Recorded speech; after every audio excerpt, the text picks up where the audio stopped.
If you have Parent Plus loans and your goal is to retire, you need to check out this video. I want to start off with a story. I was new in the business not too long ago, about a few years back. I was helping people both plan for college and get to retirement. Somebody reached out and wanted to meet. They met with me because their son had graduated from an out-of-state state school, and the parents had $250,000 of Parent Plus loan debt in their name only. If only I knew then what I know now, I could have been able to help them. It was one of the most telling moments that I've had in my career because a grown man and a grown woman, for the first time that I had met them, had actually started to cry in that meeting, knowing that they made a decision that they cannot take back. Thankfully, there are some ways that you can get out from this Parent Plus loan debt. So you're telling me there's a chance? But you need to make sure that you are strategizing and planning ahead. That's what we're going to cover today to make sure that you can retire with dignity, even though you have Parent Plus loan debt. If we haven't met yet, my name is Danny Sinowitz and I'm the college dude. And I absolutely hate student loan debt almost as much as the Hatfields hated the McCoys. My goal is to avoid, limit, or completely eliminate student loan debt for borrowers and to make sure that we're able to get on track for retirement. And today, that's exactly what we're going to be discussing: how to retire with Parent Plus loans. First things first, we want to make sure that we discuss the actual sources of retirement income. This isn't necessarily going to be an exhaustive list, but the most common sources are: number one, Social Security. Number two are pre-tax pensions. Number three is qualified distributions from either a Roth IRA or a Roth 401k. Number four are traditional IRA and 401k distributions, along with annuity distributions, short-term capital gains, bond income, and non-qualified dividends. And the last two are going to be long-term investment gains and part-time work. The great part about retirement is that it's on your terms. If you want to work part-time in retirement because you really enjoy doing something, you're free to do so. But you need to be aware of how that part-time work could affect you when it comes to your taxes, and equally as important, your Parent Plus loan repayment. While Roth assets are some of the best assets that we have when it comes to retirement in a tax standpoint, it's not common that everybody has all of their assets in a Roth vehicle. So if you have pre-tax accounts, you want to make sure that you are balancing these properly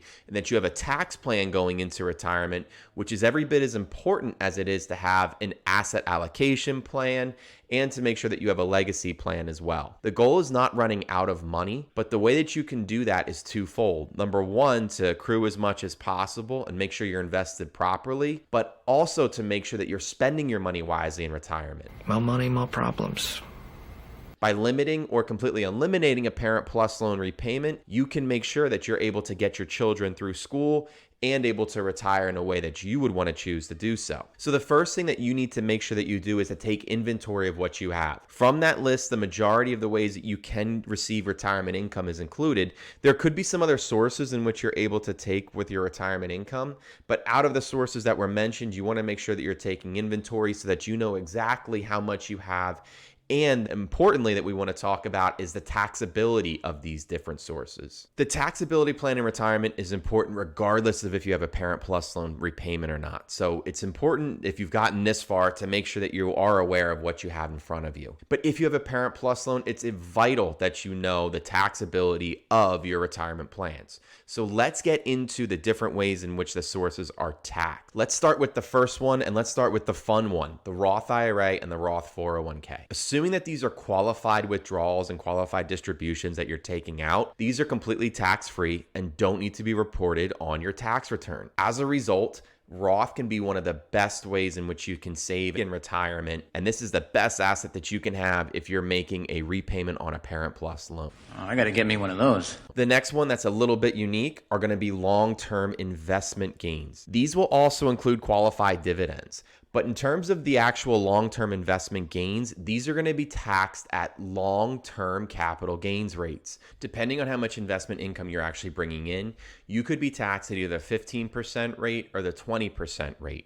There could also be a 3.8% Medicare surcharge tacked on top, depending on how much other adjusted gross income that you have.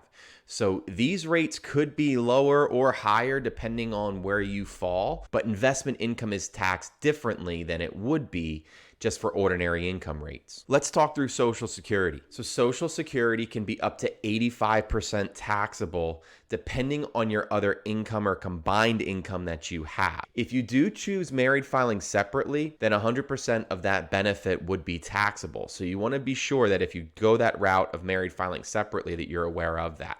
More to come on that a little bit later, but when it comes to Social Security, if you have other combined income beyond $44,000, 85% is going to be taxed at your ordinary income rate. And speaking of ordinary income rates, that's how the rest of these are actually going to be taxed. So the other 5 sources that we have are traditional IRAs or 401ks. We have pension plans, short-term capital gains, bond income or non-qualified dividends. These are all going to be added and taxed at your ordinary income tax rate. So to recap to this point, the first thing that we want to make sure is we actually want to take inventory of what type of accounts that we have.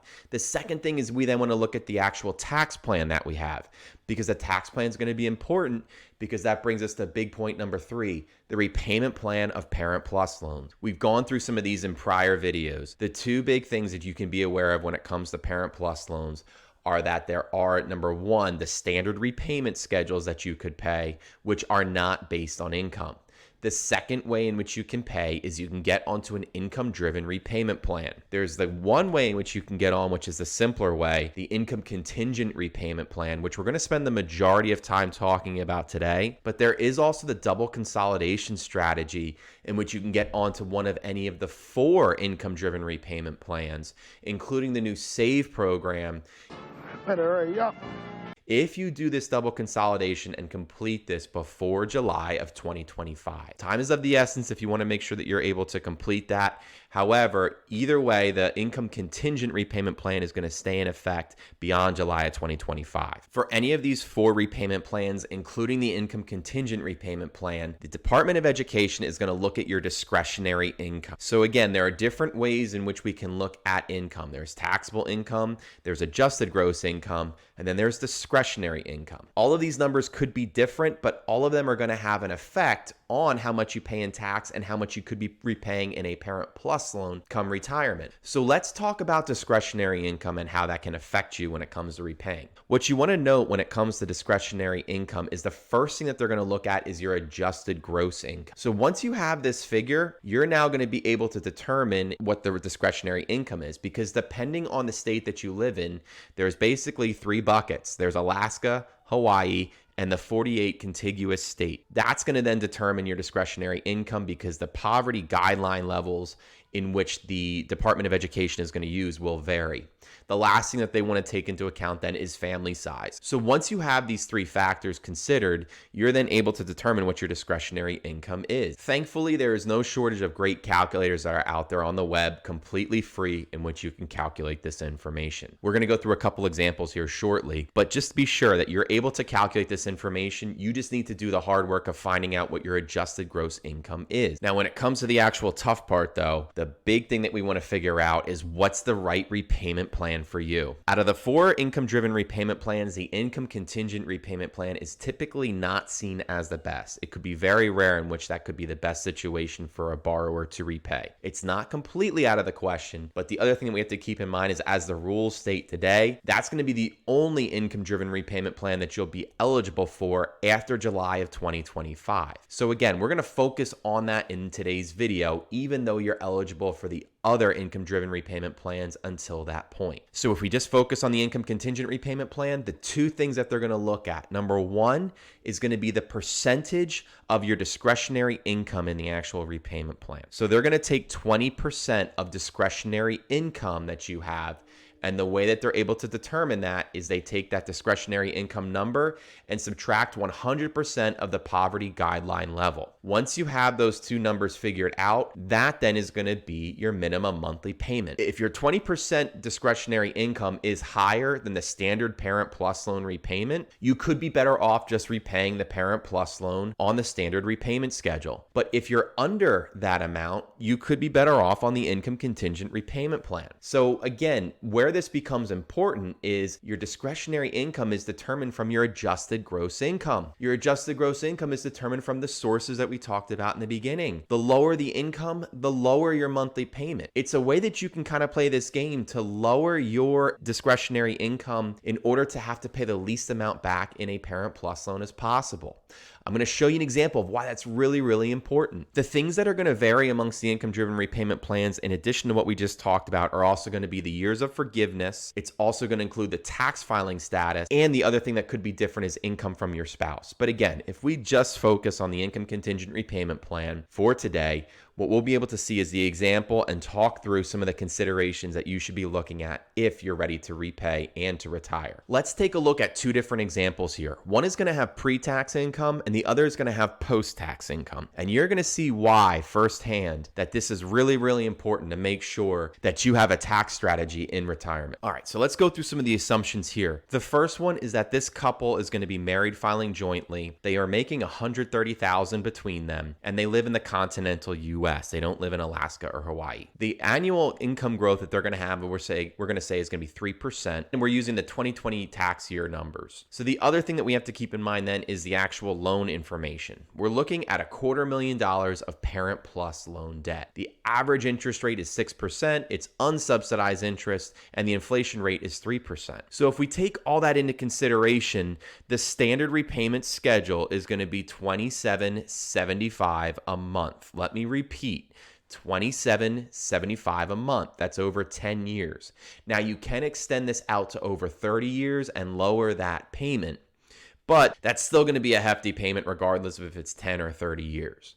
The other thing that we want to look at then is the ICR payment, the income contingent repayment plan. It's still pretty salty. It's almost $1,900 a month. And by the time that we're done paying in 25 years, with the interest tacked on, it's actually going to be more that we're going to be paying with the ICR plan than we would under the original plan. One of the variables and the factors that we can change though is the $130,000 of income. So if we said instead of that money coming from say a traditional IRA or a traditional 401k, and that money were either coming from a Roth or from an after-tax account, and we can lower that household income, you're going to see firsthand the difference that's made in just changing that income number. So if we instead lower that number to $50,000, let's take a look at how these numbers change. The ICR payment is $546 a month. That's a difference of over $2,200 a month from the repayment plan. It's also a difference of about $1,300 a month from the previous ICR plan that we talked about. You can see in there the total forgiveness totals over $600,000. That's a huge difference in terms of the prior example where there was no forgiveness available. Wow. And the difference is had in the fact that we're taking post-tax income, not pre-tax income. If you don't notice by now, there is a huge opportunity available to you. You just got to know how to plan ahead and lower that payment. Let's talk through something else that's really important when it comes to Parent Plus loans.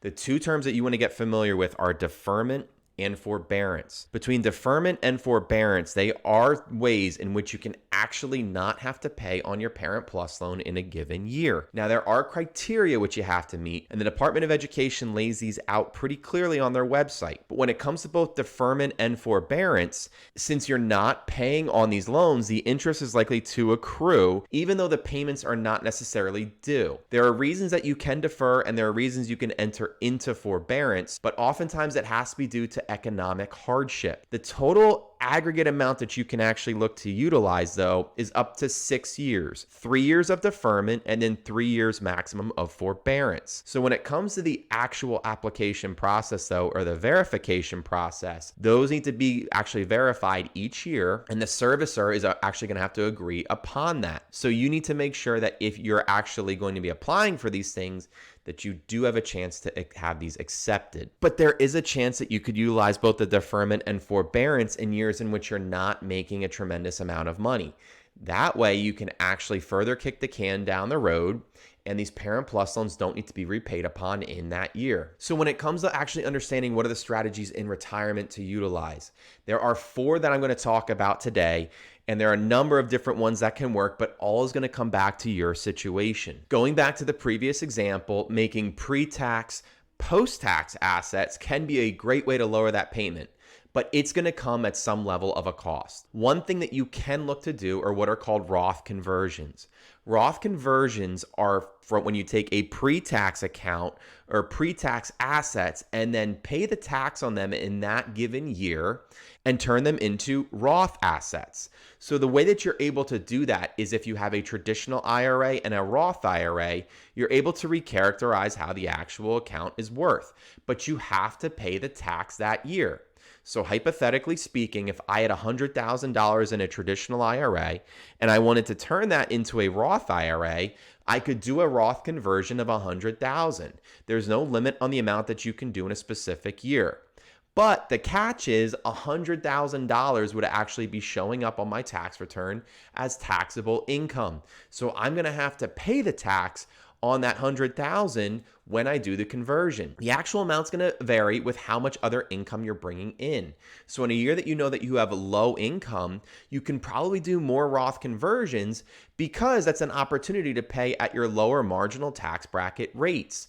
Again, this all requires planning though. You can't just necessarily jump in and do this and think that this is the best plan ever, because the more income you make and you do a Roth conversion, the higher the marginal rate that you'll be taxed at. There are other rules that you want to make sure that you're following when it comes to the Roth IRA, because it's not like it's an immediate tax-free vehicle. There are some things that you're going to have to consider to make this plan work.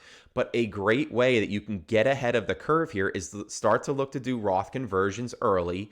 You will be in a higher tax bracket in the years that you are likely to do those Roth conversions, or you can go up to that tax bracket and quote unquote fill up your tax bracket. But when it actually comes to making these decisions, you need to be working with a qualified tax preparer and with a professional who's able to walk you through this. Another thing that you can be looking to utilize is what's called tax loss harvesting. If you're able to sell off some of the gains that you may have within a non-qualified account against some of the losses that you may have, you're able to kind of reset the cost basis. It's not typical that you're going to necessarily have a dollar for dollar amount every single year. There could be situations where you run into that, but the point is you're able to kind of reevaluate this each year to make sure that your non-qualified brokerage account can be in a position where the taxable gain within inside the account is as close to zero as possible. If you're able to accomplish that, any distributions are going to be taxed more favorably. The third strategy that you want to be looking into is your Social Security election. If you're able to take Social Security just by itself and you're not able to recognize any other types of taxable income, your Social Security could actually be non-taxable. It just depends on when you decide to collect and other income that's coming into you. So if you're still working part-time, if you have pre-tax accounts that you're taking on, it's likely to bump up the Social Security income in addition to your other ordinary income, which would make Social Security up to 85% taxable. Again, this strategy may or may not make sense for high income earners because they could be bumped up into the higher amount anyway just by collecting Social Security. But you want to make sure that in terms of the actual reported amount, you're able to keep that as low as possible. So if Social Security is the only source of ordinary income that you're bringing in, that's not the end of the world and actually can help with that Parent Plus loan repayment. The last factor that you want to consider is a married filing separately tax status. This may or may not make sense when it comes to actually electing this and then repaying. The things that you want to be considering is if you choose the married filing separate tax status, you could be giving up other benefits from a tax standpoint as if you were married filing jointly. However, the married filing separately tax status could then just look at the spouse's income who has the Parent Plus loan and not the other spouse's income, thus breaking off the actual full amount of a married filing jointly tax burden. And that income that's going to be considered from the spouse in the married filing jointly example will no longer be considered under the married filing separate example. So let's walk through another calculation and example of how this could work. If we go back to the previous example that we showed, the $130,000 that this couple's making married filing jointly, we can actually use the same type of numbers and then say, well, what if the spouse that actually has the plus loans in his or her name chooses the married filing separately option? And let's say they're making $50,000 a year in income. Let's take a look at what that does to the numbers. These numbers should look familiar to you. Again, the reason why is because you're breaking off that income. You're choosing the married filing separately as opposed to the married filing jointly status. The other thing that you do want to consider, though, and like I mentioned, is that there could be benefits that you're giving up by choosing the married filing separately, not the married filing jointly. What you want to compare is to determine if married filing separately versus married filing jointly is the better option. But the student loan repayment is very much a part of that comparison. The last thing that we want to talk about is how these plus loans actually work when it comes to forgiveness. We're going to get grim here for a second. Parent plus loans are forgiven upon the death or total and permanent disability of the actual parent plus loan borrower. What you want to be aware of, though, is whether these benefits are going to be taxable or not. That also is going to be the case after a 25-year forgiveness schedule on that income contingent repayment plan. So either after 25 years of the consolidated loan or after the death or permanent disability of the parent who has the loans, that could be a taxable event. The thing that you want to keep in mind is that legislation and or regulations by the Department of Education could either push this further or change this, because what we want to keep in mind is that the Tax Cuts and Jobs Act of 2017 actually changed how the taxability of this works. If you pass away from the years 2018 to 2025 and you're carrying a Parent Plus loan, it is not considered a taxable event. The Tax Cuts and Jobs Act is set to sunset after 2025. So we could see some provisions that were put in place continue on by an act of legislation, or they could actually take that sunsetting effect after 2025. We don't fully know yet. So this is where the situation is fluid, and you want to make sure that if a taxable event does take place, that you have a plan in place to actually pay that off. When all is said and done, you want to make sure that your plan that you have in place is at least ready and battle tested to withstand some of these unknown elements. The important part, though, is that you actually plan. Again, by taking inventory, by understanding the taxability and the repayment plans, and understanding the different types of tips and tricks that you can lower your pre-tax income to and turn it into post-tax income, and then understand how these are going to be forgiven in retirement, you can put yourself on a path where you can still retire with dignity and be able to repay these Parent Plus loans back. If you couldn't tell by now, this stuff is complicated. You want to make sure that as you're going through this, you're working with a professional. You can feel free to book a time on my calendar to talk through this and see if you'd be a candidate for some of this planning.